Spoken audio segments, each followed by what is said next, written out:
Costing topic 2। इस topic में हम कंजम्पशन के बारे में थोड़ा सा डिस्कस करेंगे कि कॉस्टिंग के टॉपिक के अंदर कंजम्पशन का क्या पार्ट प्ले होता है। कंजम्पशन बहुत इम्पॉर्टेंट पार्ट होता है कॉस्टिंग का। फॉर एग्ज़ाम्पल, अगर आपने किसी भी टेक्सटाइल प्रोडक्ट या फिर अपीयरल प्रोडक्ट की कॉस्टिंग करनी है, उसके लिए आपको पहले उसकी कंजम्पशन के बारे में पता होना चाहिए, तब ही आप उसकी एक्यूरेट कॉस्टिंग कर सकते हैं। कंजम्पशन होता क्या है? कंजम्पशन बेसिकली किसी भी चीज़ का कितना इस्तेमाल हुआ है किसी भी प्रोडक्ट को बनाने के लिए, उसको कंजम्पशन कहा जाता है। फॉर एग्ज़ाम्पल, अगर मैं डेनिम बॉटम की बात करूं, तो डेनिम बॉटम बेसिक 5 के अंदर डेनिम फैब्रिक कितना यूज़ हुआ है, तो ये कहलाएगा कि डेनिम फैब्रिक की कंजम्पशन इस डेनिम बॉटम प्रोडक्ट में कितनी है। यानी जो मैं प्रोडक्ट बना रहा हूँ बॉटम, उसके अंदर डेनिम फैब्रिक कितना यूज़ हुआ है। और इसके अलावा एक दूसरी टाइप ऑफ कंजम्पशन होती है, वो होती है एसेसरीज़ की कंजम्पशन, कि एक डेनिम बॉटम के अंदर कितनी एसेसरी यूज़ हुई हैं। एसेसरीज़ क्या क्या डेनिम बॉटम में बेसिकली यूज़ होती हैं?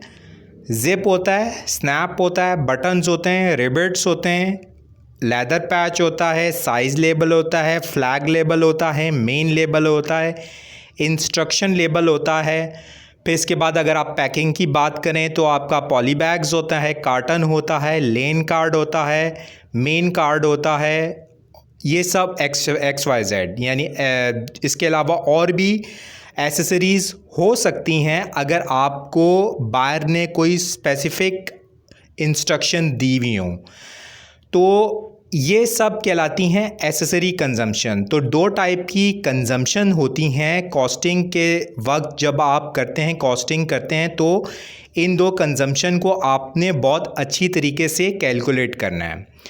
फैब्रिक कंजम्पशन निकालने के लिए आपको यार्न की कंजम्पशन पता होनी चाहिए, और ये सब किस चीज़ में आपको इसकी डिटेल मिलती है। बायर किस चीज़ में आपको ये इन सब चीज़ों की डिटेल देता है? वो देता है आपको पीओ में। PO means purchase order. Purchase order जो होता है बायर आपको सेंड करता है, जिसके अंदर सारी फैब्रिक डिस्क्रिप्शन होती है, एसेसरी डिस्क्रिप्शन उसने डिटेल में दी हुई होती है। डिस्क्रिप्शन मीन्स डिटेल में उसने हर चीज़ उसके अंदर मेंशन की हुई होती है कि फैब्रिक आपने क्या कंस्ट्रक्शन यूज़ करनी है, यार्न काउंट क्या आपने रखना है, आपने वीव कौन सी रखनी है, type of weave different type होती हैं। 12 वीव है, राइट हैंड 12 होती है, लेफ़्ट हैंड 12 होती है, ब्रोकन 12 होती है, पिक 2x1 रखनी है, 3x1 रखनी है। डिफरेंट टाइप ऑफ कैटेगरी होती हैं डाइंग की, किस टाइप की डाइंग आपने करनी है, उसके ऊपर क्या % डाइंग का रखना है। तो ये सब चीज़ें आपको डिटेल में बायर पीओ के अंदर दे देता है, जिसको आपने सामने रख के उसकी कॉस्टिंग को करना होता है। यानी कंजम्पशन के साथ साथ आपने उन डिस्क्रिप्शन को भी ध्यान से देखना होता है कि स्पेसिफिकली बायर क्या चीज़ मांग रहा है।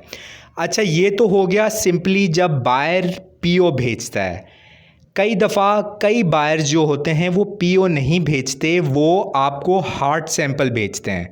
हार्ड सैंपल जब वो भेजते हैं तो आपको फैब्रिक के बारे में भी सब कुछ खुद एवेल्यूएट करना होता है, उसकी एसेसरीज़ के बारे में भी खुद ही एवेल्यूएट करना होता है। एसेसरीज़ तो आप एवेल्यूएट कर सकते हैं, और फैब्रिक की एवेल्यूएशन को आपको R&D डिपार्टमेंट की हेल्प की ज़रूरत पड़ती है, क्योंकि ये काम R&D डिपार्टमेंट का होता है कि अगर कोई बायर आपको कोई ऐसा सैंपल भेज रहा है जिसके अंदर फैब्रिक डिस्क्रिप्शन नहीं थी, डायरेक्ट उसने हार्ड सैंपल भेजा है, तो R&D डिपार्टमेंट आपको उसकी सारी फैब्रिक डिटेल दे देता है। क्या कंस्ट्रक्शन है, क्या यार्न काउंट है, क्या 12 है, क्या पिक है, वो सब इस चीज़ की डिटेल दे देता है आपको। और डाइंग की डिटेल आपको डाइंग डिपार्टमेंट दे देता है और आपको विविंग की डिटेल विविंग डिपार्टमेंट दे देता है। यानी ये सारे डिपार्टमेंट मर्चेंडाइजिंग डिपार्टमेंट को असिस्ट कर रहे होते हैं इस टाइप के ऑर्डर के लिए जिसमें हार्ड सैंपल आपने रिसीव किया है। और कई दफ़ा कई जो आपके इंटरनेशनल बायर होते हैं, famous buyer like Levi's, H&M etcetera, ये ऐसे बायर हैं, ये अपने वेंडर्स को एसेसरीज रिकमेंड करते हैं। YKK के प्रोडक्ट्स को यूज़ करने के लिए कहा जाता है। Products means accessories. YKK क्या है?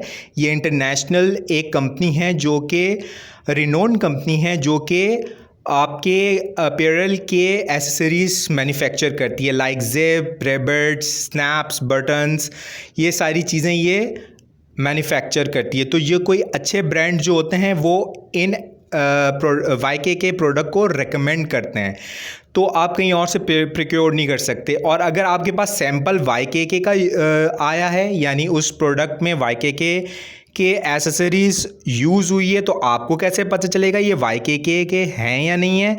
क्योंकि कई दफ़ा ये होता है ओरिजिनल होता है और कई दफ़ा कॉपी YKK की भी यूज़ हुई भी होती है प्रोडक्ट में। उसमें कुछ चीज़ें होती हैं जिसको आप सामने रख के एवेल्यूएट कर सकते हो कि ये और ये जज कर सकते हो कि ये YKK की एसेसरीज़ है या नहीं। तो ये कुछ टाइप थी कॉस्टिंग की जिसमें कंजम्पशन को आपने बहुत अच्छी तरीके से सामने रख के कॉस्टिंग करनी है। तो आपको कंजम्पशन के बारे में क्लियर होना चाहिए कि कॉस्टिंग करते हुए फैब्रिक कंजम्पशन क्या होती है और एसेसरी कंजम्पशन क्या होती है। Thank you.